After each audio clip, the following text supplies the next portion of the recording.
तर सर पुढल्या प्रश्नावरती आपण येऊया. छत्रपती शिवाजी महाराज आणि विदर्भ याबद्दल बोलू शकाल? हां. खरं तर छत्रपती शिवाजी महाराज आणि विदर्भ हे नातं अटूट आहे. हं, हं. कारण जिजाऊ आपल्या विदर्भातल्या होत्या.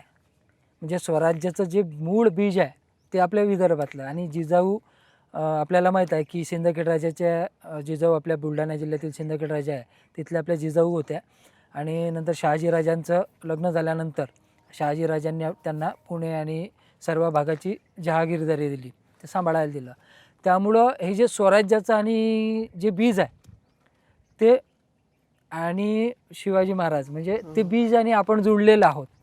म्हणजे शिवाजी महाराजांचा आजोळ ह्या विदर्भ आहे आपला. दुसरी गोष्ट अशी की प्रत्यक्ष महाराज विदर्भात आले याचे फार कमी एव्हिडन्स आहे. पण ज्यावेळेस मी जसं आधी सांगितलं की औरंगजेबासोबत आपल्याला मेजरराजे जयसिंग ज्यावेळेस आले तह करावा लागला आणि महाराजांना आग्र्याला जावं लागलं. आणि आग्र्यात महाराजांना नजरकैदेत ज्यावेळेस ठेवण्यात आलं तर त्यावेळेस तिथून महाराज निसटून आले. आणि तो रस्ता इतका गोपनीय होता की तो आजपर्यंत कोणाला माहीत नाही की महाराज स्वराज्यात परत कसे आले. तर असं म्हणतात की महाराज साधूच्या वेशात किंवा वेगवेगळ्या वेषांतर करत आले आणि विदर्भातील मैलगड नावाचा जो किल्ला आहे बुलढाणा जिल्ह्यात, तर त्या किल्ल्यावर महाराज 2 दिवस मुक्कामी राहिले असे तिथले स्थानिक सांगतात. आणि त्याचे काही संदर्भसुद्धा काही इतिहासकारांना मिळालेले आहेत. तर त्या मैलगड किल्ल्यावर महाराज वास्तव्यात त्या काळात होते. तर असा एक उल्लेख आहे. आणि त्या किल्ल्याचे वैशिष्ट्य असे की महाराष्ट्रात किंवा कुठल्याही किल्ल्यावर गेले तर आपल्याला किल्ला काय आहे हे पूर्ण शोधून फिरावं लागतं आणि मग माहीत पडते.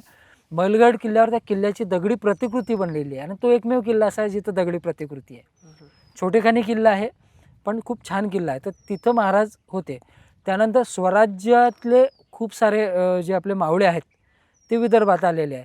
जसं कारंजा लाड 2 वेळा लुटला आहे. कारण कारंजा लाड हे फार मोठं ऐतिहासिक शहर आहे आणि खूप वैभव संपन्न होतं. संपत्तीच्या बाबतीत खूप होतं. निजामाचा खूप सारा धन तिथं राहत होतं, व्यापारी केंद्र होतं. त्यामुळं आपल्या नेताजी पालकरांच्या प्रतिनिधित्वात महाराजांनी फौज इथं पाठवली आणि 2 वेळा कारंजा लाड लुटलेला आहे आणि हे सर्व लूट स्वराज्याच्या कामी आलेले आहे. त्यामुळं मावळ्यांची घोडदौड आपल्या स्वराज्यात होत होती. पण महाराज प्रत्यक्ष ज्या मैलगडाचा एक उल्लेख सापडतो तेवढा एक उल्लेख आहे. बाकी महाराजांचा स्वराज्यात आले असा काही उल्लेख नाही. पण महाराजांचं एक जे स्वराज्याचं बीज आहे ते विदर्भाशी नाड जुळलेली आहे. महाराजांचा आजोळ हे आपल्या स्वराज्याशी आहे.